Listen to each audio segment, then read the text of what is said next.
We will now be discussing the coxal bones, also commonly called the os coxa. These are our hip bones, which we can see here on our full body model. We have a right and a left coxal bone, and you'll need to be able to tell the difference.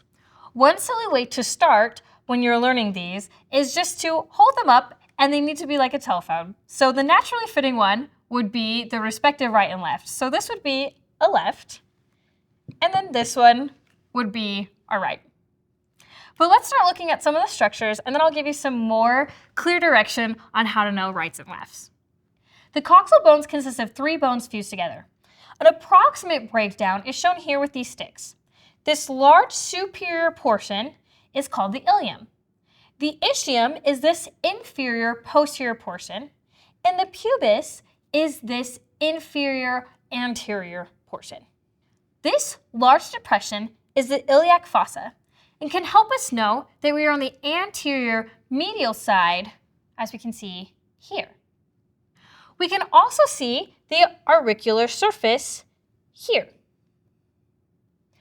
Note, this is the same name as the sacrum, so you'll need to specify this on your test. So this would be the auricular surface of the os coxa. We are now going to start from the top and work our way down. Note that we are looking at this bone from a medial view.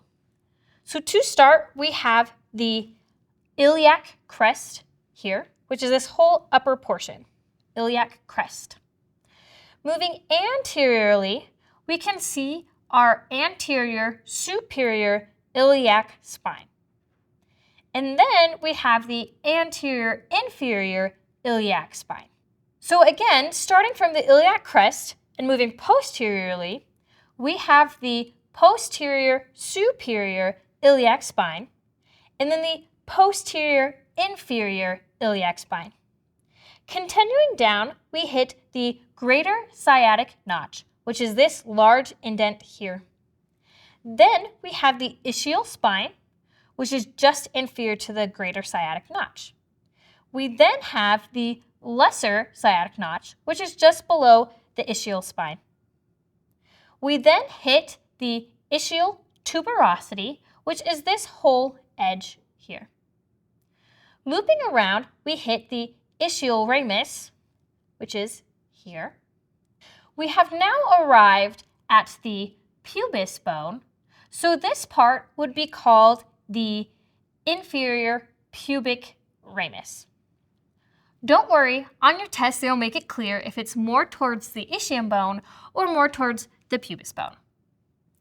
So here, this upper portion, we have the pubic crest. Then we have the superior pubic ramus, and that makes part of our whole, which would be the obturator foramen. We are now going to flip the bone over, and we will be looking at this from a lateral posterior angle. This can be a little confusing, so we'll look at it over here.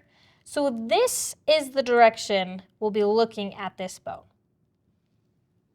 Starting from the iliac crest and moving anteriorly, we have the anterior superior iliac spine. Then we have the anterior inferior iliac spine. And continuing around, we hit the superior pubic ramus. Then we have the inferior pubic ramus attached to the ischial ramus. And we can also see a good view of the ischial tuberosity here.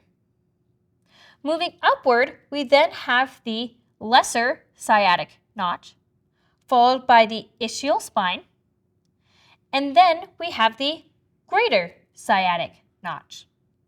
We then have arrived at the posterior inferior iliac spine, and then we have the posterior superior iliac spine. So then we have now arrived back at the iliac crest. From this angle, we can also see this large cavity called the acetabulum, which can also be seen here. So this large cavity is the acetabulum.